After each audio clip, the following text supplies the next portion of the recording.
Hello बच्चों, एक बार फिर से वेलकम आप सभी का। और आज हम पढ़ने वाले हैं एक्सट्रैक्शन ऑफ मेटल। फाइनल हमारे पास, इससे पहले हमने बहुत कुछ पढ़ चुके हैं, कैसे करते हैं रोस्टिंग, कैल्सिनेशन, बहुत कुछ किया। अब हम पहुंचने वाले हैं उस टॉपिक पे कि हमने वहाँ से मेटल निकाल लेना है। ठीक है, तो हमने लिखी है हेडिंग एक्सट्रैक्शन ऑफ मेटल। अब मेटल की भी रिएक्टिविटी अलग अलग होती है, कुछ कम रिएक्टिव होते हैं, कुछ मॉडरेट होते हैं, कुछ टॉप रिएक्टिव होते हैं। तो हम शुरू करते हैं जो लोअर रिएक्टिविटी में आते हैं, like copper, silver, gold, platinum, ये सब के सब, मरकरी। इनमें से आपने दो एग्जाम्पल पढ़ने हैं। हम पढ़ रहे हैं extraction of metal low in the reactivity series. Extracting metal low in the reactive, जो लो आते हैं उसमें एक तो मरकरी आता है, उसका और सिनेबार, और दूसरा आता है कॉपर, उसका और कॉपर ग्लैंस। इन दोनों में से हम कैसे निकालेंगे मेटल, कौन कौन सी प्रोसेस यूज करेंगे, तो उसकी बात करेंगे। यहाँ पर हैं तो बहुत सारे, बट सिलेबस में आपके दो है। किस किस का? इसमें से सिनेबार में से HgS बोलते हैं, सिनेबार बोलते हैं इसको, और Cu2S that is copper glance. इन दोनों में से मुझे निकालना है, इसमें से मरकरी निकालना है, इसमें से कॉपर निकालना है। तो कैसे निकालेंगे उसकी बात करेंगे, क्योंकि ये दोनों के दोनों मेटल्स, मरकरी भी और कॉपर भी, सबसे नीचे नीचे आते हैं। ठीक है, और जो ये अर्थ क्रस्ट में मिलते हैं हमको, इन दो फॉर्म में मिलते हैं। मरकरी इस फॉर्म में मिलता है, कॉपर इस फॉर्म में मिल सकता है। तो देखते हैं वन बाय वन इसको। आइए पहले एग्जाम्पल देखते हैं। ये मेरे पास मरकरी था, मरकरी का और सिनेबार था। ठीक है, इट इज सिनेबार। अब इस सिनेबार को सबसे पहले ये करना पड़ता है, हमने पढ़ा था ऑक्साइड में कन्वर्ट करना पड़ता है। तो यहाँ पर ऑक्सीजन तो है नहीं, तो मुझे ऑक्सीजन देनी पड़ेगी इसको। तो जब किसी भी ओर को हम in the presence of oxygen heat करते हैं तो उसको हम बोलते हैं रोस्टिंग। क्या बोलते हैं उसको? हम रोस्टिंग बोलते हैं। तो सबसे पहले स्टेप में हम रोस्टिंग करने वाले हैं सिनेबार की। In the presence of oxygen को हम हीट करेंगे तो बन जाएगा ऑक्साइड, और साथ में ये गैस तो गई, काम से रिलीज हो गई, SO2 गैस। अब मेरे पास जो ये HgO बच चुका है, इसमें से Hg अलग करना है, O अलग करना है। तो सिंपलेस्ट मेथड, इसको हीट करो। हीट करने पर भी बॉन्ड टूट जाते हैं। तो यहाँ पर हम इसको सिंपल हीट करेंगे, तो यहाँ से मरकरी अलग, ऑक्सीजन अलग, मिल गया मुझको मरकरी। बट कैसे किया? लास्ट में रिडक्शन बाय हीटिंग। रिडक्शन तो हो रहा है, ये HgO में से O चला गया, Hg रह गया, क्या हो रहा है? रिडक्शन। लेकिन रिडक्शन कैसे हुआ? By heating. तो पहला एग्जाम्पल हमारा हो जाता है कंप्लीट की सिनेबार में से मरकरी कैसे निकालते हैं। स्टेप वन, उसको हम पहले रोस्टिंग करेंगे। रोस्टिंग क्यों बोला? बिकॉज सल्फाइड ओर है, और सल्फाइड ओर को हम रोस्टिंग करते हैं, और यानी इसको हमने ऑक्साइड में कन्वर्ट करना पड़ता है। पहले बात कर चुके हैं रोस्टिंग और कैल्सिनेशन में इसकी, जिसने वो नहीं देखा है पहले उसको देख लेना।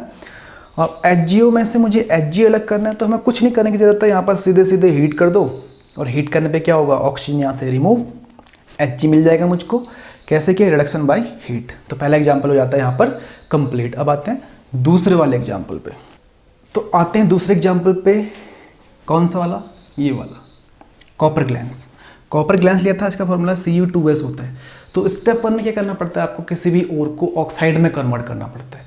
अब ये सल्फाइड वाला ओर है, तो मुझे यहाँ पर ऑक्सीजन की जरूरत पड़ेगी, तो प्लस O2 किया मैंने, तो बन गया मेरे पास कॉपर का ऑक्साइड, और साथ में सल्फर डाइऑक्साइड तो यहाँ से रिलीज कर गई। यानी इसको हम बोलेंगे रोस्टिंग। क्या बोलेंगे इसको? हम रोस्टिंग बोलेंगे इसको। अब Cu2 मेरे पास बन चुका है ये, इसमें से मुझे कॉपर निकालना है। तो आप सोचोगे कि सर पहले आपने मरकरी को हीट किया था, इससे पहले इसे भी हीट करो, कॉपर और ऑक्सीजन अलग अलग हो जाएंगे। लेकिन अब यहाँ पर ये मेथड थोड़ी सी सही नहीं बोली गई है। क्यों नहीं बोला गया समझ जाओगे भी आप। ठीक है, क्यों नहीं बोला गया इसको देखते हैं। इसमें वापस से इसी को यूज करते हैं, फिर से Cu2S, समझ रहे हो? वापस फिर से इसको यूज करते हैं, कुछ फायदा होगा, देखना इसका भी। रिएक्शन होगी, सल्फर यहाँ से ले लेगा ऑक्सीजन को अपनी ओर, क्या बना लेगा? SO2, और सिर्फ क्या बचेगा? मेरे पास सिर्फ कॉपर बच जाएगा, सिर्फ और सिर्फ कॉपर रह गया। कुछ फ़ायदा मिलेगा, देखना अभी। बैलेंस नहीं है रिएक्शन, बैलेंस करनी पड़ेगी, तो ये 2 हो जाएगा, तो हो जाएगा ये 6। मिल गया मुझे कॉपर, प्योर कॉपर। फ़ायदा ये हुआ इसका कि अगर मैं इसको सिंपल हीट करता तो मुझे कॉपर कम अमाउंट में मिलता, लेकिन इसको मैं फिर से यूज कर रहा हूँ तो कम टाइम पर मुझे ज़्यादा प्रॉफिट होगा नहीं होगा? एक बार तो कॉपर सल्फाइड हीट किया था मैंने, ये बना, अब इसको और यूज करो साथ में, तो दो बार यूज हुआ हमारे कॉपर ग्लैंस, तो मेरे पास ज़्यादा कॉपर बनेगा। तो ये होती है ये वाली मेथड कि कॉपर ग्लैंस में से कॉपर को कैसे निकालते हैं। स्टेप 1 में पहले इसको हम रोस्टिंग करेंगे तो कॉपर का ऑक्साइड बनेगा। अब रिडक्शन करेंगे इसी से, सल्फर ने यहाँ से O को अपनी ओर खींच लिया तो क्या हो गया, SO2 बन गया, मेरे पास सिर्फ कॉपर रह गया, मिल गया प्योर कॉपर बस। तो ये हो गया extraction of metal low in the reactivity series. अब आते हैं number 2, extracting metal middle in the reactivity series. अब जो मेटल मिडिल रिएक्टिविटी सीरीज में आते हैं उनकी बात करें, कौन कौन से आते हैं? जिंक आता है, लेड आता है, मैग्नीज आता है, आयरन आता है। इन सब के ओर्स लिखे हैं मैंने, it is the ore of zinc, it is the ore of lead, it is the ore of manganese, it is the ore of iron. तो इन सब ओर्स में से मुझे मेटल निकालना है, तो कैसे कैसे निकालेंगे उसकी बात कर लेते हैं, ठीक है। इन तीनों में, इन चारों में से मुझे क्या निकालना है? इसमें से जिंक निकालना है, इसमें से Pb निकालना है, इसमें से Mn निकालना है, इसमें से Fe निकालना है। ये सब के सब कहाँ पर आते हैं? Middle in the reactivity series आते हैं और इस फॉर्म में मिलते हैं। It is the ore of zinc, lead का ओर, मैग्नीज का ओर और Fe2O3 का ओर। ये ओर सारे हम पहले देख चुके हैं, तो अब पहले बात करेंगे इसकी। तो वन बाय वन इनके एग्जाम्पल से देखते हैं कैसे कैसे करेंगे इनको। तो पहले हम करने वाले रिडक्शन विद कार्बन, हम पहले क्या करने वाले हैं? कार्बन से रिडक्शन करवाने वाले हैं। एग्जाम्पल मैं इसको लेता हूँ पहले, ZnS को, ZnS लिया तो पहले जानते हो आपके सबसे पहले क्या करना पड़ता है? इसको ऑक्साइड में कन्वर्ट करना पड़ता है। In the presence of oxygen करना पड़ेगा, बिकॉज सल्फाइड ओर है, इसको बोलते हैं रोस्टिंग, तो बन जाएगा जिंक ऑक्साइड प्लस SO2। अब जिंक ऑक्साइड मुझे मिल चुका है, इसमें से मुझे ऑक्सीजन निकालना है, तो हम यहाँ पे कार्बन यूज करते हैं एज ए रिड्यूसिंग एजेंट। समझ जाओ कैसे करेंगे अभी। तो कार्बन यहाँ से O को अपनी ओर खींचेगा और बना लेगा CO, तो मुझे जिंक मिल गया। तो ध्यान से देखो यहाँ पर ZnO से क्या बन रहा है? Zn मतलब क्या हो रहा है? रिडक्शन हो रहा है। क्या हो रहा है इसका? रिडक्शन हो, रिडक्शन किसने करवाया? कार्बन ने करवाया। तो कार्बन क्या बोला जाएगा यहाँ पर? Reducing agent. क्या बोला जाएगा यहाँ पर? Carbon reducing agent. तो इस केस पर हम जो रिड्यूसिंग एजेंट लेते हैं वो होता है कार्बन। डिफरेंट केसेस पे हम डिफरेंट रिड्यूसिंग एजेंट लेते हैं जिसकी ज़रूरत जहाँ पर पड़ेगी। तो पहला एग्जाम्पल मेरे पास पूरा हो जाता है। अगर जिंक ब्लेंड में से मुझे जिंक निकालना है कि ये सब के सब मिडिल में आते हैं, तो मुझे यूज करनी पड़ती है रिडक्शन मेथड। कौन सी मेथड यूज करनी पड़ती है? Reduction method. और रिडक्शन मेथड में हम डिफरेंट रिड्यूसिंग एजेंट्स यूज करते हैं। तो यहाँ पर मैंने जैसे कि जिंक ऑक्साइड, जिंक सल्फाइड को पहले मैंने क्या कन्वर्ट किया? ऑक्सीजन से रिएक्शन करवा कर रोस्टिंग करी, इसकी जिंक ऑक्साइड बन गया। और जिंक ऑक्साइड के साथ मैंने कार्बन को रिएक्शन करवाया तो Zn बन गया। यहाँ पर carbon is used as a reducing agent and this reaction is reduction.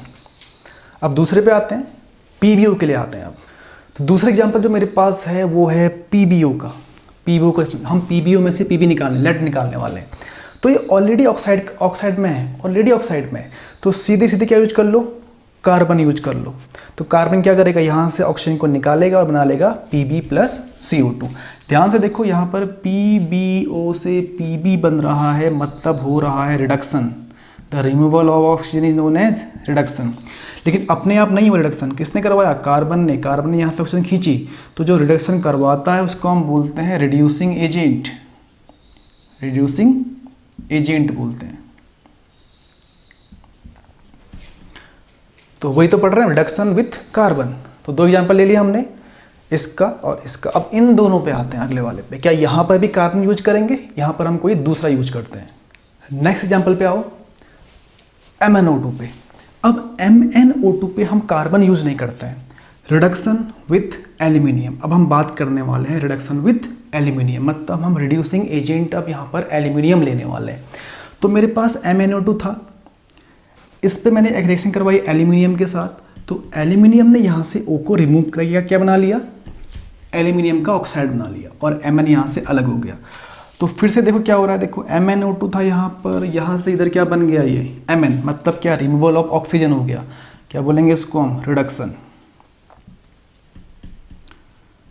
और अपने आप तो हुआ नहीं, किसका रिडक्शन हुआ? MnO2 का। किसने करवाया? एल्यूमिनियम ने करवाया, क्योंकि इसी ने तो यहाँ से ऑक्सीजन अपनी ओर खींची थी। तो ये क्या बोला जाएगा, रिड्यूसिंग एजेंट। जो करवाता है रिडक्शन उसको हम बोलते हैं रिड्यूसिंग एजेंट। तो ये हो गया पहला एग्जाम्पल, रिडक्शन विथ एल्यूमिनियम। ये दोनों किससे करवाए थे, ये कार्बन से करवाया था, ये कार्बन से करवाया था, ये हमने किससे करवा दिया, एल्यूमिनियम से करवा दिया। ये भी किससे करवाएंगे, एल्यूमिनियम से ही करवाएंगे अगला वाला। तो मेरे ख्याल से समझ गए होंगे, बहुत सिंपल सा है कि हम मैग्नीज ऑक्साइड में से कैसे निकालेंगे मैग्नीज, Al से उसका रिडक्शन करवा दो, मुझे मिल गया मेटल, Mn मिल चुका है। नेक्स्ट एग्जाम्पल पे आओ, Fe2O3 पर। इसका हम करवाने वाले हैं Al के साथ रिडक्शन। तो ये भी कुछ स्पेशल केस बनने वाला है यहाँ पर, है तो वही सिंपल। Fe2O3 को अगर मैं एल्यूमिनियम से रिएक्शन करवा दूँ तो एल्यूमिनियम यहाँ से ऑक्सीजन को खींच लेगा अपनी ओर, क्या बना लेगा, Al2O3, और Fe मेरे पास बन जाएगा। साथ में यहाँ पर बहुत ज़्यादा अमाउंट में हीट निकलती है, ठीक है। और इतनी हीट निकलती है कि जो Fe बनता है वो मोल्टन फॉर्म में बनता है, मेल्ट हो जाता है एकदम। और इसी रिएक्शन को हम बोलते हैं थर्माइट रिएक्शन, क्योंकि इससे बहुत ज़्यादा अमाउंट क्या निकलती है, हीट निकलती है। उस हीट से जो मुझे Fe मिलता है ये मोल्टन फॉर्म में मिलता है, पिघला हुआ मिलता है। तो इसको this reaction is called thermite reaction. और ये जो पिघला हुआ आयरन था इसको हम यूज करते हैं रेलवे ट्रैक्स को जोड़ने के लिए, जो क्रैक्स पड़ जाते हैं। अब उसको जोड़ना है अगर मुझे, तो हमें क्या करना पड़ता है, मोल्टन फॉर्म में क्या होना चाहिए, मेटल होना चाहिए। उसको गिरा दो उसके ऊपर, चिपक जाएगा, ठंडा होने के बाद सॉलिड बन जाएगा। तो कौन सी रिएक्शन यूज करते हैं हम, ये वाली रिएक्शन यूज करते हैं, thermite reaction. It is used in joining the railway tracks. तो ये हो जाता है पूरा आपका extracting the metal in the middle in the reactivity series. 1 2 3 4 example हमने पढ़ लिए।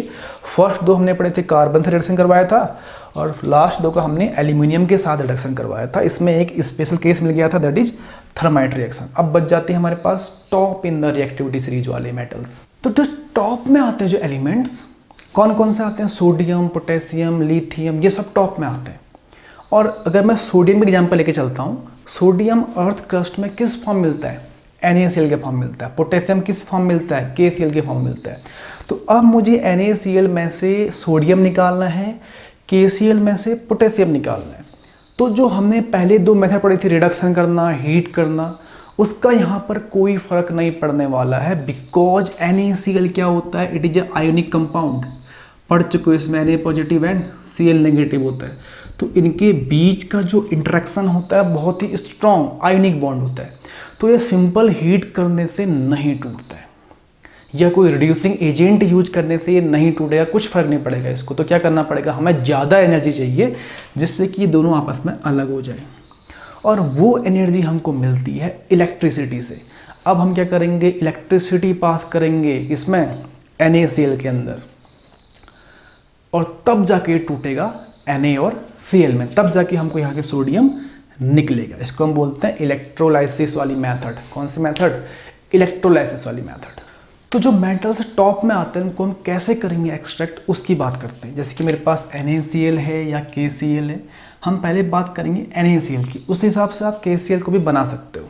तो सबसे पहले जो मेटल टॉप में आते हैं उनको हम एक्सट्रैक्शन करते हैं with the help of electrolysis, और इसी को हम बोलते हैं इलेक्ट्रोमेटलर्जी। क्योंकि सिंपल मेथड से उनको अलग करना पॉसिबल नहीं होता है, ये आयनिक कंपाउंड है, इनकी आयंस के बने हुए हैं, तो इनके बीच का अट्रैक्शन बहुत स्ट्रांग होता है, इनको हम तोड़ नहीं पाएंगे। तो हम यूज करेंगे इलेक्ट्रोलिसिस प्रोसेस। कैसे करेंगे, देखो ध्यान से। मैंने एक बड़ा सा कंटेनर लिया, इस कंटेनर मैंने डाल दिया molten form of NaCl। Molten form होनी चाहिए, ध्यान रखना इस बात को। NaCl निकाला, उसको मैंने मेल्ट किया, मेल्ट हीट करके मेल्ट हो जाएगा, पूरा लिक्विड फॉर्म में आ जाएगा, मोल्टन फॉर्म में। और इसमें मैंने 2 इलेक्ट्रोड लगा दिए। रॉड लेते हैं हम, कोई भी मेटल एक कंडक्टिंग रॉड लेंगे यहाँ पर हम, लाइक ग्रेफाइट यूज कर सकते हैं या प्लेटिनम यूज कर सकते हैं, जो इनर्ट होती है, मतलब बहुत कम रिएक्टिव होती है, उसकी हम 2 रॉड ले लेंगे और उसे जोड़ देंगे बैटरी के साथ। पॉजिटिव टर्मिनल ऑफ बैटरी ये, नेगेटिव टर्मिनल ये। तो मैंने इसको जोड़ा पॉजिटिव के साथ, ये भी कैसा बन गया पॉजिटिव, इसी जोड़ा नेगेटिव के साथ, तो ये भी कैसा बन गया नेगेटिव। तो जो पॉजिटिव वाला इलेक्ट्रोड होता है, जो पॉजिटिव रॉड होता है, उसको हम बोलते हैं एनोड, और जो नेगेटिव वाला रॉड होता है उसे बोलते हैं हम कैथोड। नाम दिया गया है, ठीक है। अब इसके अंदर NaCl किस फॉर्म में है, मोल्टन फॉर्म में। तो जब आयनिक कंपाउंड मेल्ट होते हैं तो अपने आयंस में टूट जाते हैं। कौन कौन से आयंस बनेंगे इसमें? एक बनेगा इसमें Na पॉजिटिव और एक बनेगा इसमें Cl नेगेटिव। अब ध्यान से देखो, इसके पास Na पॉजिटिव चार्ज है। कितना चार्ज है? Na positive. इसको मैं आगे पीछे लिखता हूँ तो इससे और इजी रहेगा आपके लिए कि इसके अंदर दो आयंस बने, एक बना Na पॉजिटिव और एक बना Cl नेगेटिव। तो इस साइड में लिख देता हूँ Na पॉजिटिव और इस साइड लिखता हूँ मैं Cl नेगेटिव। यहाँ बहुत सारे आयंस ऐसे बने हुए हैं, ठीक है। अब इसके पास चार्ज क्या है? पॉजिटिव। इसके पास चार्ज क्या है? क्लोरीन के पास नेगेटिव। तो ये पॉजिटिव नेगेटिव के बीच में क्या होगा? अट्रैक्शन। ये अपनी ओर खींचेगा क्लोरीन के आयन को। कौन? पॉजिटिव वाला। और सोडियम के पास क्या है? पॉजिटिव चार्ज है। कौन चार्ज है? Positive charge. इस रॉड के पास क्या है? Negative charge. तो सोडियम क्या होगा? यहाँ क्यों जाना शुरू होगा? तो देखो ध्यान से, एनोड पर क्या हो रहा है? ये रहा मेरे पास एनोड। यहाँ पर क्लोरीन का एक नेगेटिव वाला आयन आया। और नेगेटिव चार्ज क्या होता है? हमेशा बहुत ही अनस्टेबल होता है। कोई किसी के पास भी चार्ज बहुत ही अनस्टेबल चीज़ होती है और चार्ज हटाना चाहता है। तो इसके पास एक नेगेटिव चार्ज है, मतलब इसके पास इलेक्ट्रॉन है एक्स्ट्रा। तो इसने अपना इलेक्ट्रॉन लूज कर दिया। क्या कर दिया? अपना इलेक्ट्रॉन दे दिया लो। और क्या बन गया ये? Cl। क्लोरीन के पास नेगेटिव चार्ज था, इसने अपना इलेक्ट्रॉन लूज किया, वो नेगेटिव चार्ज दे दिया और क्लोरीन बन गया। लेकिन क्लोरीन आप जानते हो किस फॉर्म में होता है? Cl2 के फॉर्म में होता है। तो यहाँ भी मुझे दो क्लोरीन लेने आइटम लेने पड़ेंगे, दो इलेक्ट्रॉन को लूज करेंगे और Cl2 यहाँ से निकल के आ जाएगा। तो यहाँ से क्या निकल के आएगा? यहाँ में बबल्स मिलेंगे मुझे छोटे छोटे। ये बबल्स किसकी होंगी? ये बबल्स होंगी क्लोरीन की। क्लोरीन किस फॉर्म में होती है? गैस फॉर्म में। क्लोरीन किस फॉर्म में होती है? गैस फॉर्म में। तो यहाँ से जो निकल के आ रहा है वो क्या है? Cl2 gas. अब आते हैं किस पे? इस वाले रॉड पे, कैथोड पे। कैथोड पे क्या हो रहा है? सोडियम का प्लस आयन है। सोडियम का कौन सा है? पॉजिटिव आयन, मतलब इलेक्ट्रॉन की कमी है इसके पास। तो ये चाहेगा इलेक्ट्रॉन को गेन करना। कितने इलेक्ट्रॉन है यहाँ पर एक्स्ट्रा पड़े हुए? दो इलेक्ट्रॉन। तो ये दो तो गेन नहीं कर पाएगा क्योंकि क्या है मेरे पास? सोडियम का एक ही आयन है, एटम आयन है, तो एक ही गेन करना चाहेगा, एक ही पॉजिटिव चार्ज है इसके ऊपर। तो इसने दो इलेक्ट्रॉन गेन करने हैं, तो दो सोडियम भी चाहिए होंगे इसके लिए मुझे। इन्होंने दो इलेक्ट्रॉन को गेन किया और क्या बना लिया? सोडियम बना लिया। और यही सोडियम यहाँ पर चिपकना शुरू हो जाएगा इसके बाहर से। It is Na metal. जो बाहर से चिपकेगा वो कौन हो जाएगा? सोडियम का मेटल। अब इस रिएक्शन को अगर मैं ओवरऑल लिखना चाहूँ तो हम ऐसे लिखते हैं इसको, फिर ये कि NaCl था, इसमें मैंने पास की इलेक्ट्रिसिटी और ये Na और Cl2 में कन्वर्ट हो गया। देखो यहाँ पर बन रहा है Cl2, यहाँ पर बन रहा है Na। इलेक्ट्रॉन जितना लूज उतना गेन इलेक्ट्रॉन का बराबर हो गया। तो ये होती है इलेक्ट्रोलिसिस प्रोसेस। फिर से देखो इसमें क्या होता है? मैंने पूरा का पूरा एक वेसल लिया, इस वेसल में मोल्टन फॉर्म में क्या लिया? NaCl लिया। तो इसमें Na पॉजिटिव और Cl नेगेटिव आयंस घूमने लग गए। दो रॉड लिया, एक रॉड को पॉजिटिव बनाया और एक को बनाया नेगेटिव। बनाया कैसे? बैटरी के पॉजिटिव टर्मिनल से जोड़ा तो बन गया पॉजिटिव, और नेगेटिव टर्मिनल से जिसको जोड़ा बन गया नेगेटिव। जो पॉजिटिव वाला होता है उसको बोलते हैं एनोड, जो नेगेटिव वाला होता है उसको बोलते हैं हम कैथोड। अब क्लोरीन यहाँ से यहाँ चिपकेगा, कभी क्लोरीन के पास नेगेटिव चार्ज है, इस रॉड के पास पॉजिटिव चार्ज है, तो ये यहाँ की ओर चिपकना शुरू होगा। लेकिन क्लोरीन के पास नेगेटिव आयन था, नेगेटिव चार्ज था, मतलब इलेक्ट्रॉन ज़्यादा थे, तो ये अपने इलेक्ट्रॉन जब लूज करेगा तब वो आराम से रह पाएगा क्लोरीन गैस के फॉर्म में। तो ये चीज़ कहाँ पर हुई? ये चीज़ हुई एनोड पे। तो यहाँ से क्लोरीन गैस इवॉल्व हो गई। अब सोडियम के पास पॉजिटिव चार्ज है, ये यहाँ क्यों खींचेगा? क्योंकि इसके पास कौन सा चार्ज है? नेगेटिव चार्ज है। तो सोडियम के पास पॉजिटिव चार्ज है, ये सोडियम बनना चाहेगा, स्टेबल होना चाहेगा, तो ये इलेक्ट्रॉन गेन करेगा। कहाँ से मिलेगा इलेक्ट्रॉन? ये जो इलेक्ट्रॉन क्लोरीन ने लूज किया हुआ था वही इलेक्ट्रॉन सोडियम गेन करेगा, दो इलेक्ट्रॉन। तो दो इलेक्ट्रॉन को गेन करने के लिए मेरे को दो सोडियम के आयंस भी चाहिए। तो इन दो सोडियम के आयंस ने दो क्लोरीन को गेन किया, बन गया Na, और यही Na यहाँ पर चिपकना शुरू हो जाएगा, जिसको हम बाद में ले लेंगे। तो इस रिएक्शन को हम ओवरऑल लिखेंगे कि मेरे पास सोडियम क्लोराइड था, इसको हमने इलेक्ट्रोलिसिस किया तो सोडियम और क्लोरीन गैस इवॉल्व हो गए। आप चाहो तो यहाँ पर KCl भी कर सकते हो। In the place of Na K आ जाएगा, in the place of Cl तो Cl ही आएगा। सेम प्रोसेस होगी यहाँ पर, ये जैसे NaCl किया था वैसे ही KCl, और इसको बोलते हैं इलेक्ट्रोलिसिस प्रोसेस या इलेक्ट्रोमेटलर्जी। तो यानी जो metals top in the reactivity series आते हैं वो बहुत ही स्ट्रांगली उनके बीच में बॉन्ड होते हैं, जैसे कि NaCl, KCl। तो इनको तोड़ के अलग करना है, सोडियम को अलग करना है, क्लोरीन को अलग करना है, तो मुझे क्या करना पड़ेगा, इलेक्ट्रिसिटी पास करनी पड़ेगी, और उसको हम बोलते हैं इलेक्ट्रोलिसिस। इससे पहले कहीं ना कहीं आपने इलेक्ट्रोलिसिस ऑफ वाटर भी सुना होगा। अब यहाँ पर हम क्या कर रहे हैं, इलेक्ट्रोलिसिस ऑफ NaCl, वो भी किस फॉर्म में है, मोल्टन फॉर्म में। एक्वस सॉल्यूशन नहीं है, पानी में नहीं घोला हुआ है।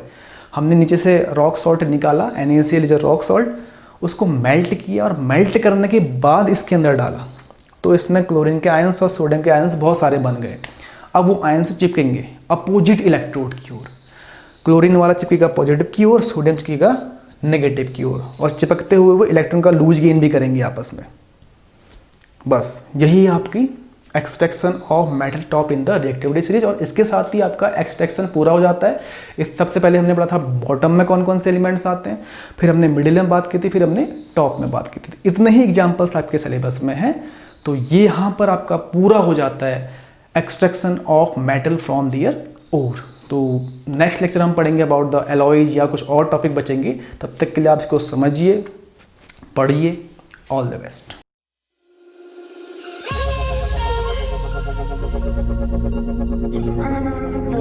Thank you.